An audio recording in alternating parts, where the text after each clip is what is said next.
บายดีเนาะมื้อนี้สีมารีวิวนกต่อผู้ใดสนใจ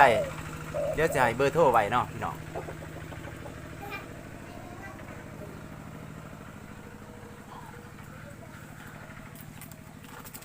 นี่นกต่อ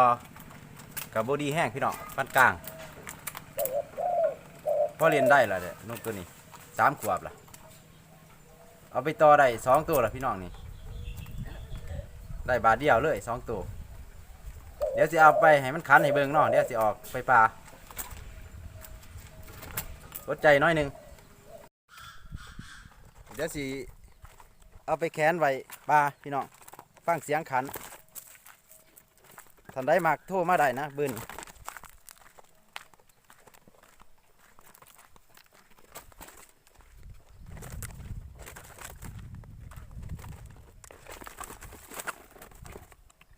เดี๋ยวปิดกล่องก่อนพี่น้อง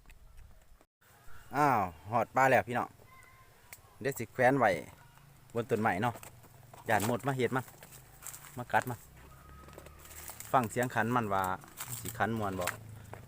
เดี๋ยวสิให้พี่น้องฟังน้ำกันแม่ขันเลยลูกเดี๋ยวหัก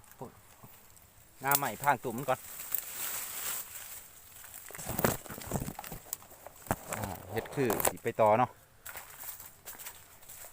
เพื่อให้มันรู้จักว่าเอามันออกต่อ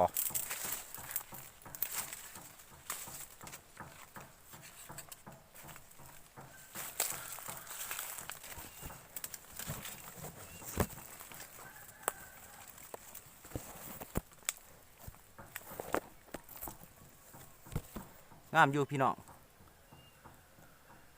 นกตัวนี้ได้3 ขวบละ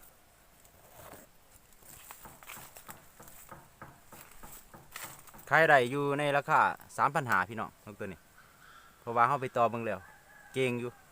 ถ้าได้ประมาณ3-4 ขวบนี่เก่งนกตัวนี้เดี๋ยวถ้ามาฟังเสียงขันน้ำกันกำลังขันอยู่พี่น้องเดี๋ยวมาฟังน้ำกันเลยเดี๋ยวสิพาเขาไปเบิ่ง